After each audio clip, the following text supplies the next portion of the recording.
Class में हम पढ़ेंगे रेस्पिरेटरी सिस्टम के बारे में। तो चलिए आज इसमें हम जो श्वसन तंत्र है मानव की उसको आज कम्प्लीटली पढ़ेंगे। तो सबसे पहले यहाँ पर देखिए, जो मानव का श्वसन तंत्र है इसे हम कार्य के आधार पर दो भाग में बांटते हैं। किसके आधार पर जी? कार्य के आधार पर श्वसन तंत्र को हम दो भाग में बांट करके पढ़ते हैं। एक होता है मुख्य श्वसन अंग,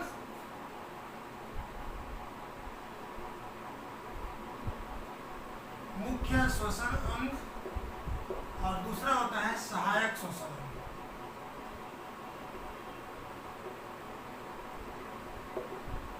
ठीक है, अब देखिए मुख्य श्वसन अंग किसको बोलेंगे? तो मानव शरीर में मुख्य श्वसन अंग होता है लंग्स। ठीक है, फेफड़ा। ये क्या होता है? मुख्य श्वसन अंग होता है मानव शरीर में। जबकि सहायक श्वसन अंग में वह श्वसन अंग आते हैं जो श्वसन कार्य में सहायता करते हैं। ठीक है, अन्य श्वसन अंग जो श्वसन कार्य में सहायक करते हैं, जैसे देखिए आपका आ जाएगा नोज, नाक, है ना। इसके अलावा फेरिक्स, लैरिक्स, इसके अलावा आ जाएगा आपका ट्रेकिया,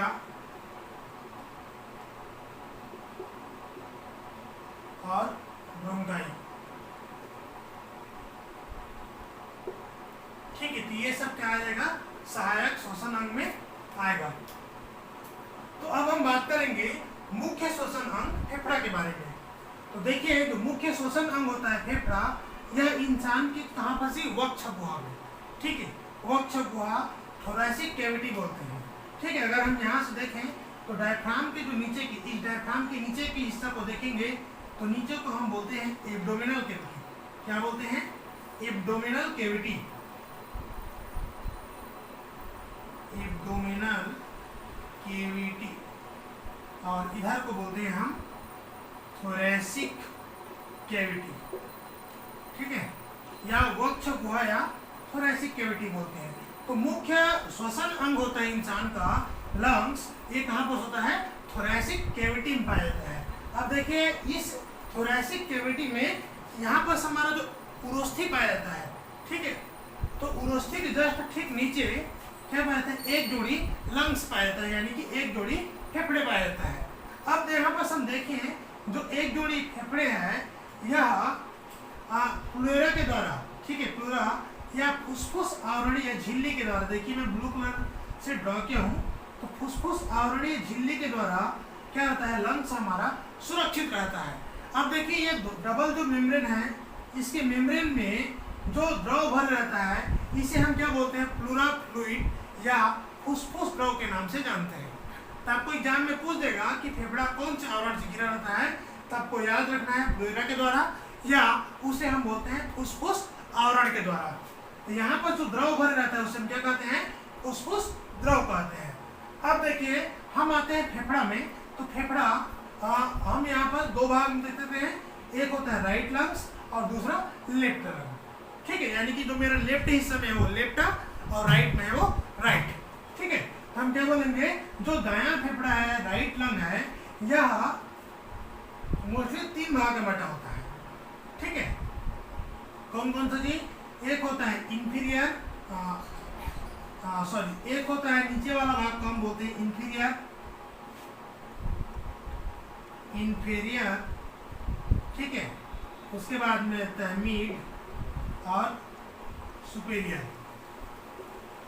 ठीक है, तो जबकि लेफ्ट को ही बोलेंगे तो लेफ्ट ये क्या होता है? दो भाग में बटे रहता है। कौन कौन सी? एक सुपीरियर, ठीक है, और नीचे का इंफीरियर। तो ये जो लंग्स है यह क्या होता है? अगर हम राइट लंग्स की बात करें तो राइट लंग्स तीन भाग में बटे होता है। कौन कौन सा? सुपीरियर, बीच का मिड और नीचे का इंफीरियर। देखिए, यह तीन भाग में बटे रहता है। जबकि जो राइट लंग है, लेफ्ट लंग है, यह दो भाग में बटे रहता है। कौन कौन सा? सुपीरियर, और नीचे वाला जो पोर्शन है, यहाँ से देखिए नीचे वाला पोर्शन, उसे हम क्या बोलते हैं? Inferior lung. अब हम यहाँ पर आते हैं, जो लेफ्ट लंग होता है इसी के नीचे में एक छोटा सा संरचना पाया जाता है, ठीक है, जो बहुत प्यारा संरचना है जिसे बोलते हैं हार्ट। ठीक है, यहीं पर छोटा सा कैविटी पाया जाता है, यहाँ पर क्या पाया जाता है, हार्ट पाया जाता है। अब हम आते हैं फेफड़ा के मुख्य जो पॉइंट में, इस पर असंख्य कुपिका बने होते हैं। फेफड़ा में क्या बने होते हैं, असंख्य कुपिकाएं बने होते हैं। लगभग ये जो कुपिका के सरफेस है इसे फैला दिया जाए तो कितना हो जाएगा, 100 मीटर स्क्वायर हो जाएगा। ठीक है, कुपिका क्या होता है, 100 मीटर लगभग स्क्वायर इनका जो सरफेस बनाता है पूरा लंग्स में। ठीक है, लगभग 2 से 3 करोड़ यहाँ पर कुपिका आपको देखने को मिल जाएगा। तो ये हो गया फेफड़ा आपका मुख्य श्वसन। ठीक है जी, अब हम यहाँ पर बात करते हैं सहायक श्वसन अंग की। तो सहायक श्वसन अंग में जो एसेसरी रेस्पिरेटरी ऑर्गन है, इसके बारे में हम बात करें तो अन्य जो सहायक अंग है, हम यहाँ से स्टार्ट करेंगे नोज से। ठीक है, नासा से स्टार्ट करेंगे। तो देखिए नासा से यह स्टार्ट होता है। ठीक है, सबसे पहले हम जहाँ से जो एयर को इनहेल करते हैं, जो अंदर जब हम लेते हैं वो क्या कहते हैं, नाक कहलाता है। तो नासा से, नासा चेंबर से होते हुए वायु कहाँ पहुँचता है, फेरिक्स। ठीक है, यानी कि ग्रसनी। अब देखिए ये ग्रसनी वाला जो हिस्सा है, ठीक है, तो ग्रसनी वाला हिस्सा है, यह महत्वपूर्ण हिस्सा है ग्रसनी। ठीक है, ये जो ग्रसनी है, फेरिक्स वाला जो हिस्सा है, अगर हम फेरिक्स की बात करें तो यहाँ पर लगभग जो चीजें हैं, 5 चीजें यहाँ पर खुलता है फेरिक्स में। ठीक है जी, तो फेरिक्स में क्या क्या चीज, 5 चीज खुलता है, देख लीजिए। फेरिक्स में आपको बहुत ही याद रखना है, फेरिक्स में जुड़ता है जिसका नासिका को जोड़ता है। ठीक है, नासिका को जोड़ता है। इसके अलावा मुख गुहा, आपको नेक्स्ट चीज याद रखना है इसमें ओएसोफेगस,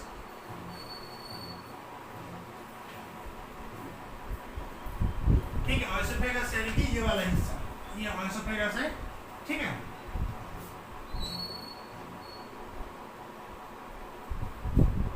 ठीक है, इसके अलावा आता है ट्रेकिया,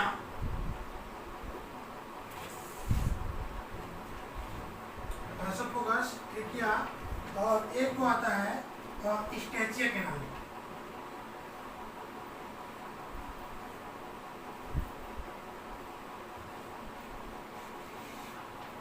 यानी कि मध्य कड़की नदी से बोलते हैं, मध्य कड़की नदी।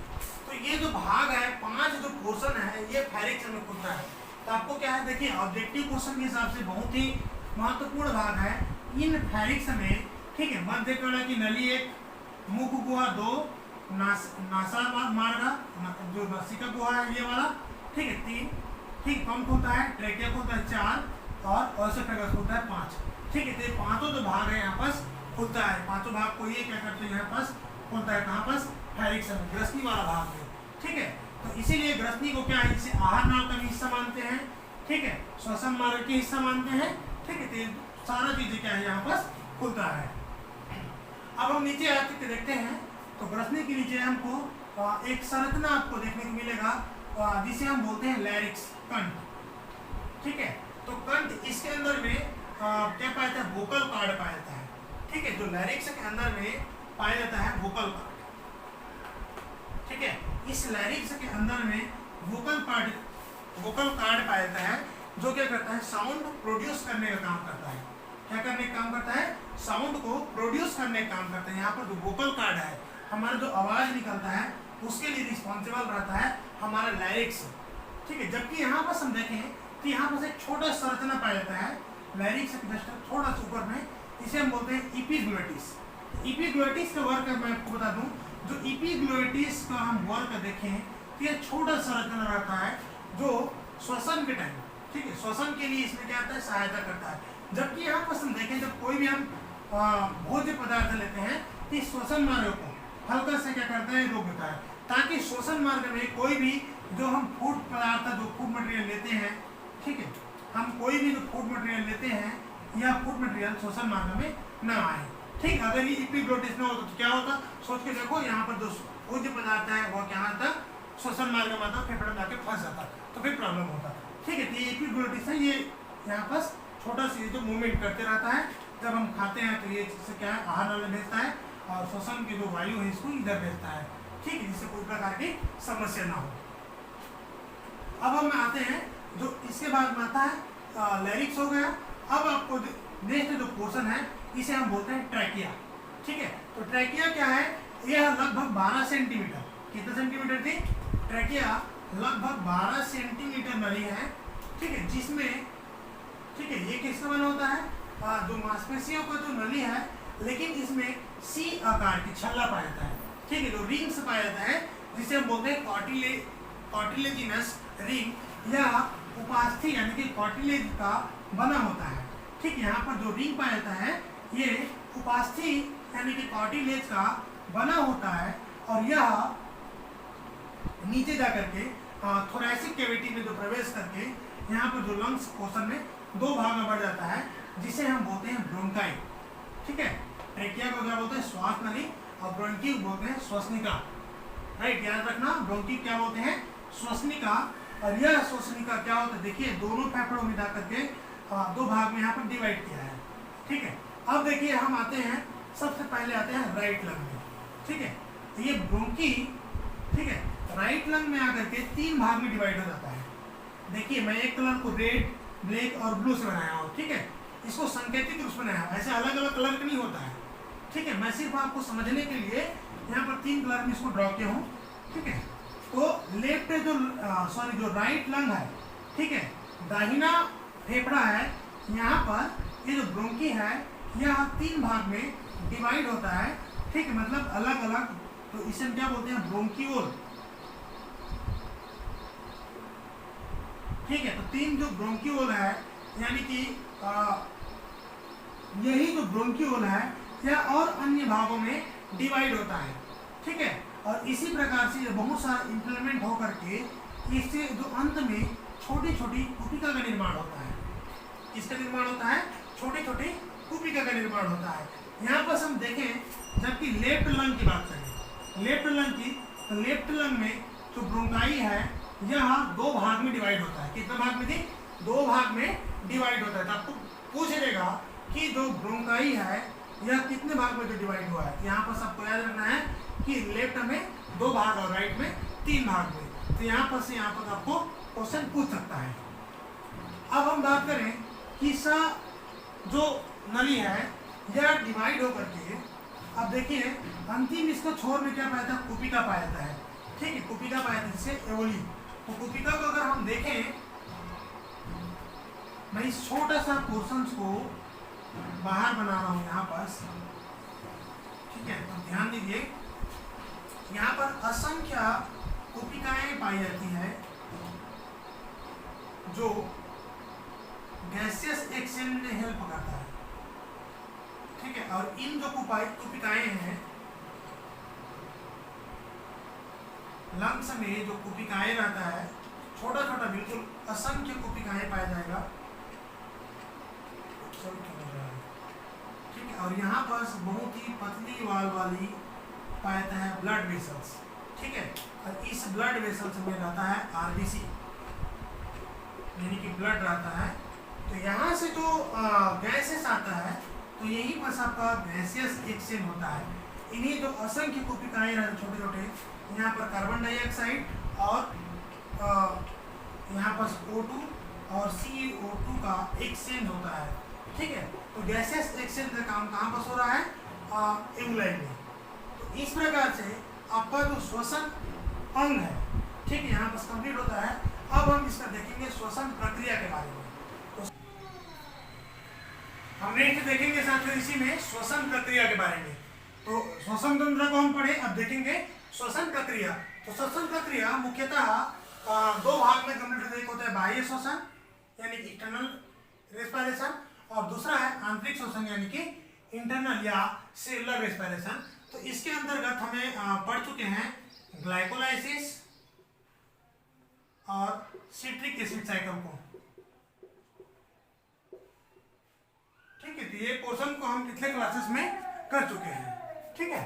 अब देखिए हम आते हैं बाह्य श्वसन में, क्योंकि अभी हम क्या है जो श्वसन तंत्र पढ़ रहे हैं तो इसमें इसी के हम पढ़ेंगे। देखिए जो बाह्य श्वसन तंत्र में पहला जो पोर्शन है ठीक है, हम इतने भागों में पढ़ेंगे।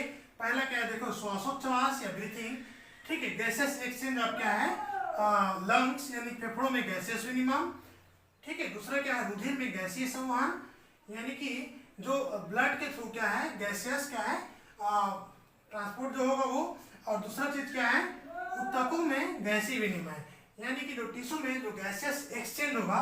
तो इतने हम पोर्शंस में भी क्या है, इसका प्रक्रिया को पढ़ेंगे। तो देखते हैं सबसे पहले श्वासोच्छ्वास या ब्रीथिंग। तो यह दो प्रकार का होगा, ठीक है। तो श्वासोच्छ्वास यहाँ पर होगा कितने भाग में, दो भाग में इसको पढ़ेंगे, ठीक है। कौन कौन से भाग में पढ़ेंगे जी, एक होता है इंस्पायरेशन यानी कि निःश्वासन,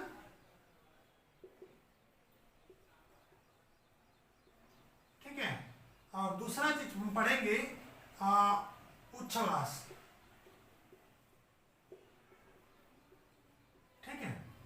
अब देखिए तो निःश्वासन जो पढ़ेंगे, तो निःश्वासन में क्या होता है, जब भी हम हवा को नासा मार्ग से अंदर लेते हैं, ठीक है। तो नासा मार्ग से हवा को अंदर लेते हैं, तो यह जो डायफ्राम है, यह डायफ्राम क्या होता है, डायफ्राम नीचे की ओर आता है, नीचे की ओर इसका जो वॉल्यूम है नीचे की ओर सिकुड़ता है। किधर सिकुड़ेगा, याद रखिएगा, नीचे की ओर, एब्डोमिनल कैविटी की ओर सिकुड़ेगा। यहाँ पर जब वायु भरेगा तो कहाँ सिकुड़ेगा, एब्डोमिनल कैविटी की ओर होगा, ठीक है। तथा तो अब यहाँ पर देखिए, ये डायफ्राम में जब भर जाएगा, तो आप देखिए जो वायु को आप जब नीचे भरोगे, ठीक है, तो आपका जो वक्ष गुहा का, ठीक है, थोरैसिक कैविटी का, ठीक है, आपका वक्ष गुहा का आयतन क्या हो जाएगा, वक्ष गुहा का आयतन बढ़ जाएगा। तो इस चीज को आपको याद रखना है, दो चीज याद रखना है। जब वायु को आप इनहेल करेंगे, अंदर लेंगे, ब्रीथिंग करेंगे, ठीक है, ब्रीथिंग में, ठीक है, तो निःश्वासन में, तो जो डायफ्राम है यह नीचे की ओर सिकुड़ेगा, ठीक, किधर, एब्डोमिनल कैविटी की ओर, ठीक है। और थोरैसिक कैविटी का आयतन क्या हो जाएगा, वक्ष गुहा का आयतन बढ़ जाएगा। ये क्या है, निःश्वासन, ठीक है, हम वायु को अंदर लिए। जबकि दूसरा हम देखेंगे, ठीक है, अब यहाँ पर वायु को प्रवेश हो गया। दूसरा हम देखेंगे उच्छ्वास या इनहेल, जब हम वायु को बाहर छोड़ते हैं, ठीक है, वायु को जब हम बाहर छोड़ते हैं, ठीक है, तो क्या होगा जी, इसका जस्ट उल्टा, यहाँ पर जो डायफ्राम है, डायफ्राम किधर सिकुड़ेगा, डायफ्राम थोरैसिक कैविटी की ओर सिकुड़ेगा, ठीक है। डायफ्राम क्या ओर सिकुड़ेगा, थोरैसिक कैविटी की ओर जाएगा।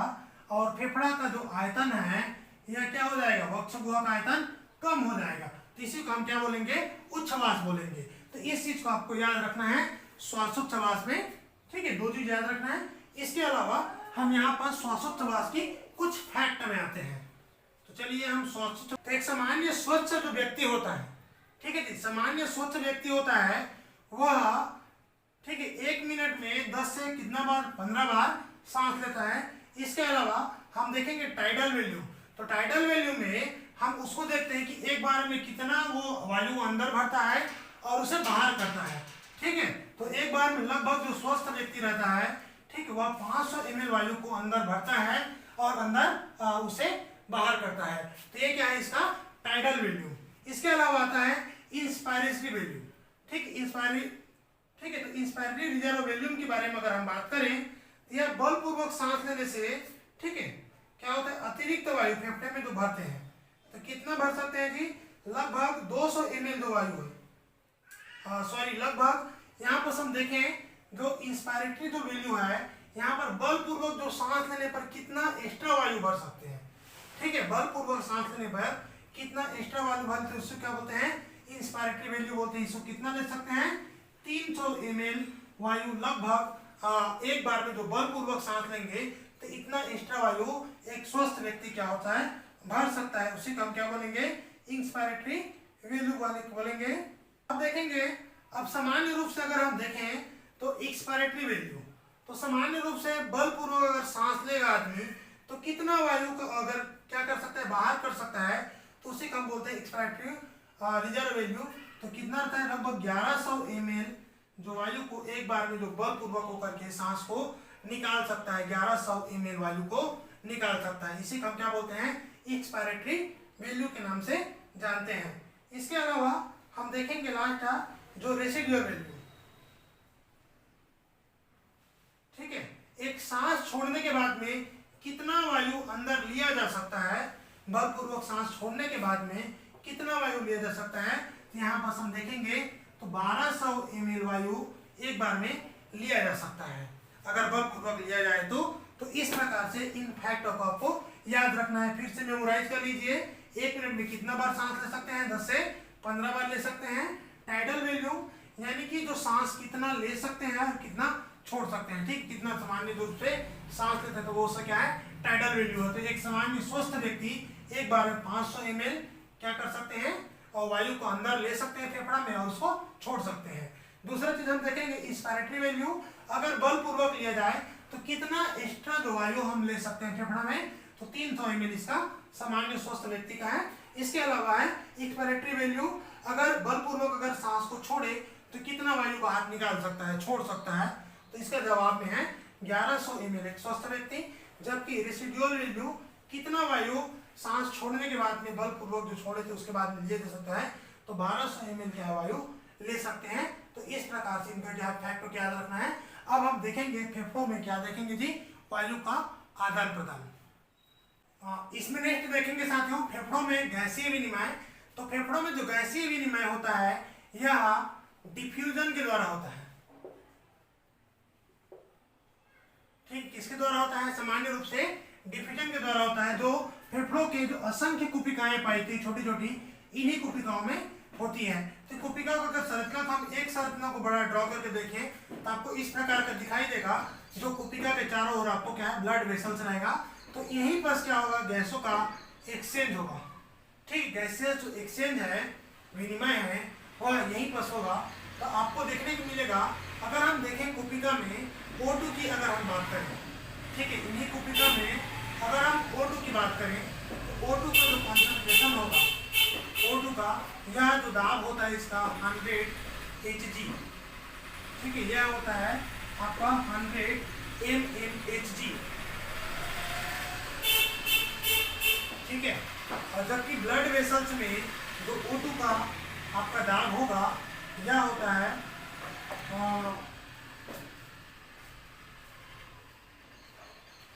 37 mmHg, ठीक है। अब देखिए तो इसी अंतर के कारण से जो एवलाई है, कुपिका है, कुपिका का ऑक्सीजन डिफ्यूज होकर के कहाँ जाता है जी, ब्लड वेसल्स में आ जाता है, डिफ्यूज होकर, क्योंकि यहाँ पर क्या रहता है, यहाँ पर जो दाब है यह जाहिर सी बात है कुपिका में ज्यादा है। इसी दाब के कारण से जो ऑक्सीजन है यह विसरण होकर के ब्लड वेसल्स में आता है। जबकि हम CO2 की देखें, यहाँ पर दाब को देखें तो CO2 का दाब इस जो ब्लड वेसल्स है यहाँ पर ज्यादा आपको देखने को मिलेगा। अगर हम CO2 का दाब देखेंगे,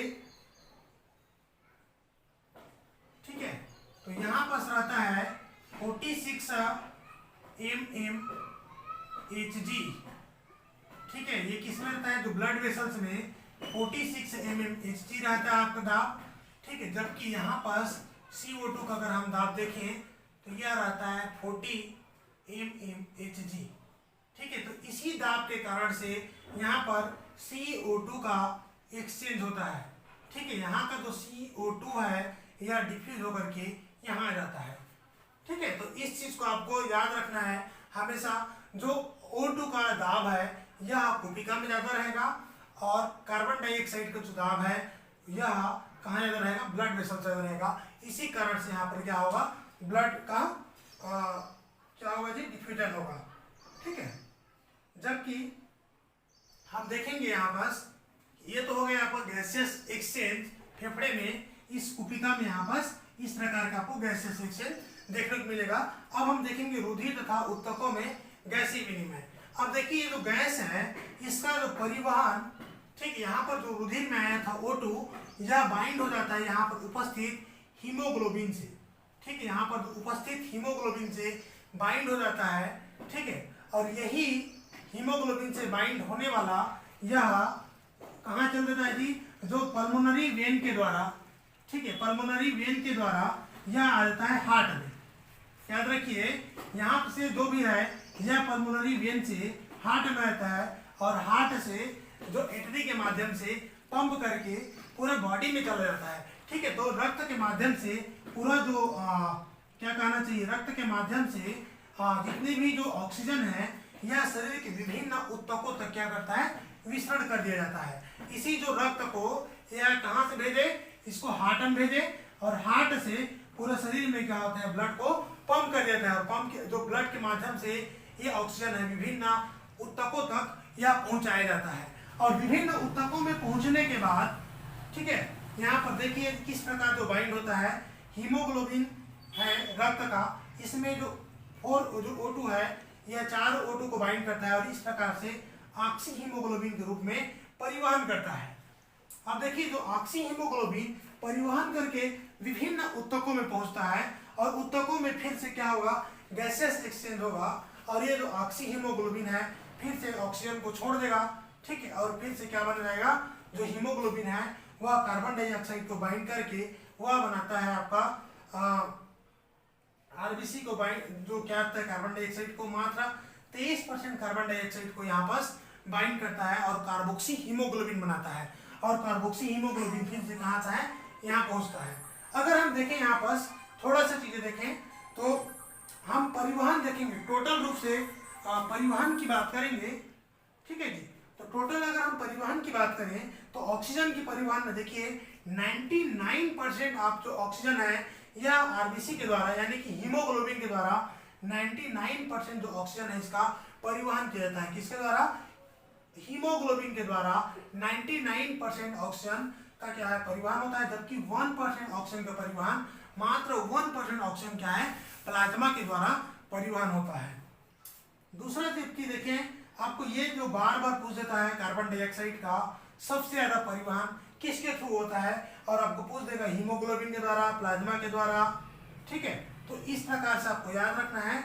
यहाँ पर CO2 का प्लाज्मा में घुलकर 7% जो कार्बन डाइऑक्साइड है प्लाज्मा में घुल करके परिवहन होता है। कार्बन डाइऑक्साइड के टोटल का 7% जो है यह इसमें क्या होता है, परिवहन होता है, जबकि 70% यह प्लाज्मा में बाइकार्बोनेट के रूप में, ठीक किसके रूप में, यह प्लाज्मा में, ठीक है, बाइकार्बोनेट के रूप में क्या होता है, 70% जो कार्बन डाइऑक्साइड का परिवहन होता है यह सोडियम बाइकार्बोनेट और पोटेशियम के बाइकार्बोनेट आदि के रूप में क्या होता है, परिवहन होता है। जबकि मात्र 23% कार्बन डाइऑक्साइड का परिवहन कार्ब हीमोग्लोबिन या कार्बोक्सी हीमोग्लोबिन के रूप में यहाँ पर 23% कार्बन डाइऑक्साइड का परिवहन होता है। अब देखिए यहाँ पर थोड़ा सा कुछ और फैक्ट की बात करें, हम जब सांस लेते हैं, ठीक है, हम जो टोटल सांस लेते हैं तो इसमें आपको याद रखना है जो सांस लेते हैं उसमें रहता है आपका 78.09%, ठीक है, नाइट्रोजन और रहता है 21% ऑक्सीजन, 0.03% कार्बन डाइऑक्साइड। ठीक है, इसको हम क्या करते हैं, ग्रहण करते हैं। ठीक है, और जो बाहर हम छोड़ते हैं, जो बाहर छोड़ते हैं नाक से, तो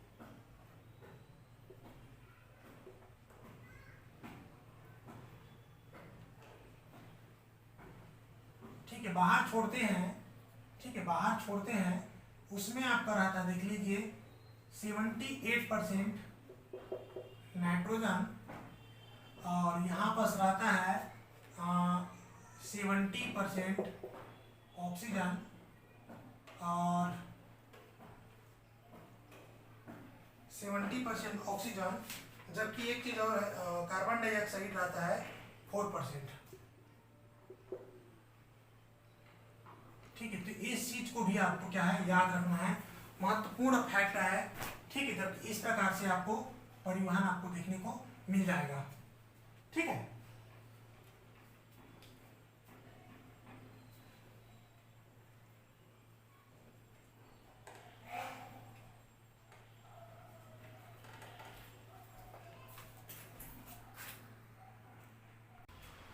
नेक्स्ट है साथियों श्वसन गुणांक या रेस्पिरेटरी क्विटेंट या आरक्यू के नाम से इसे हम जानते हैं। इसमें हम उसको देखते हैं कि टोटल CO2 प्रोड्यूसेड, ठीक है, बटा टोटल CO2 कंज्यूमेड, यानी कि श्वसन के दौरान कितना कार्बन डाइऑक्साइड उत्पादन हुआ और कितना ऑक्सीजन कंजम हुआ, यानी कि कितना ऑक्सीजन का उपयोग किया गया। तो उसी को हम क्या करते हैं, अनुपात को श्वसन गुणांक के नाम से जानते हैं।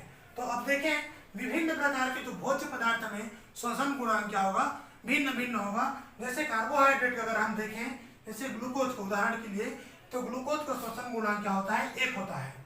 ठीक है, तो RQ क्या हो गया, टोटल CO2 प्रोड्यूसेड बटा टोटल CO2 कंज्यूमेड, यानी कि कुल CO2 का उत्पादन और कुल O2 का उपयोग। ठीक है, यही क्या है, श्वसन गुणांक है। ठीक है जी, यही क्या है आपका श्वसन गुणांक है। अगर हम देखें इस प्रकार, देखिए ग्लूकोज में 6 मॉलिक्यूल अगर हम ग्लूकोज ले रहे हैं, ठीक है, तो ग्लूकोज में कितना, यहाँ पे एक ग्लूकोज के लिए क्या हो रहा है, 6 ऑक्सीजन और कितना उत्पादन हो रहा है कार्बन डाइऑक्साइड का, 6। अगर हम इसको देंगे 6/6 तो क्या आ जाएगा, 1, यानी कि कार्बोहाइड्रेट का हमेशा क्या होगा, 1 होगा, श्वसन गुणांक कितना होगा, 1 होगा। और इसी को हम क्या बोलते हैं, टाइपिकल मानते हैं। और फैट और प्रोटीन में क्या होगा, 1 से कम होगा, जबकि अनाक्षी श्वसन में 1 से अधिक होगा। इसी प्रकार से अगर हम देखें इसे मापने के लिए तो क्या यूज करते हैं जी, गेनांसा रेस्पायरोमीटर यूज करते हैं। गेनांसा रेस्पायरोमीटर का यूज किया जाता है। जो सीड वगैरह का हम रेस्पायरेटरी जो श्वसन गुणांक मापते हैं उसके लिए क्या यूज करते हैं, गेनांसा रेस्पायरोमीटर का उपयोग करते हैं। तो साथियों आज के क्लास में इतना ही। अगर वीडियो आपको नॉलेजेबल लगता है, आपको लगता है कि तैयारी होता है, क्योंकि सारे पॉइंट आपको फैक्ट का मेरे क्लास में मिल जाएगा। ठीक है, तो आप वीडियो को लाइक करें, सब्सक्राइब करें, शेयर करें, ज़्यादा से ज़्यादा लोगों तक पहुंचाएं वीडियो को। ठीक है, ताकि मेरा भी वीडियो बनाने का जो ध्येय है वो पूरा हो। ठीक है, क्योंकि मैं चाहता हूं कि मेरा वीडियो को आप लोग ज़्यादा से ज़्यादा लोग देखो, आपको ज़्यादा से ज़्यादा आपका क्या है तैयारी हो। क्योंकि हम सारा जो पॉइंट है, जितने भी जो फैक्ट है उसको क्या करते हैं, क्लियर करते चलते हैं। ठीक है, तो आपको कोई प्रकार की समस्या अगर आती है तो नीचे अगर कमेंट बॉक्स में कमेंट करें। ठीक है, अगर आपको क्लासेस कैसे लगता है कमेंट बॉक्स में जाकर के आप बताएं। ठीक है, इसके अलावा जो नए व्यूवर हैं हमारे, वह हमारे चैनल को सब्सक्राइब करें, लाइक करें और अपने दोस्तों को शेयर करें, तथा साथ ही साथ बेल आइकन को क्लिक करना ना भूलें, क्योंकि फिर से आपको फिर शिकायत रहता है कि सर हमको क्लासेस नहीं मिलता है। और क्लासेस नहीं मिलने का दूसरा कारण ये भी है कि आप लोग वीडियो को ज़्यादा लाइक नहीं करते हो, और लाइक नहीं करते हो उसकी वजह से क्या है, वीडियो ज़्यादा स्प्रेड नहीं हो पाता है, यूट्यूब भी आप लोग तक क्या है नोटिफिकेशन नहीं पहुंचा पाता है। तो आप लोग बेल आइकन को जो क्लिक नहीं किए हैं वो बेल आइकन को जरूर क्लिक कर लें, तथा इसके अलावा जो वीडियो को ज़्यादा से ज़्यादा लाइक करें, सब्सक्राइब करें, शेयर करें। Thank you.